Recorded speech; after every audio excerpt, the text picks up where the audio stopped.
দিনটা ছিল একটা সানডে। জীবনে আমাদের কিছু এমন মানুষ থাকে যাদের সাথে একটু সময় দেখা হলেই মনটা খুশি হয়ে যায়। হাজার ক্লান্তির মধ্যেও একটু আনন্দ খুঁজে পাওয়া যায়। সেই রকম দুটো মানুষ আছে আমার জীবনে। একটা ছোট্ট আউটিং প্ল্যান করেছিলাম। প্রথমে নন্দনে গেলাম। সেখানে মকটেল অ্যান্ড স্ন্যাক্স অর্ডার করে বেশ কিছুক্ষণ গল্প করলাম। আর আমরা দেখা হলে এতটা মগ্ন হয়ে যাই গল্পে যে সময়েরই আর কোনো ঠিক থাকে না। আর ঘটেছিল সেই রকমই।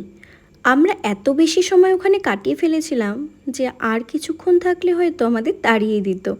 গল্পের কি শেষ আছে, তাই না? যতই রোজ ফোনে কথা হোক, দেখা হলে ইমোশনটা যেন অন্যরকমই কাজ করে।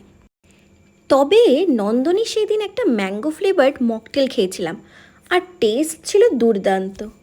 যাই হোক, জীবনে এইরকম কিছু মানুষ থাকলেই জীবনটা কিন্তু সুন্দর।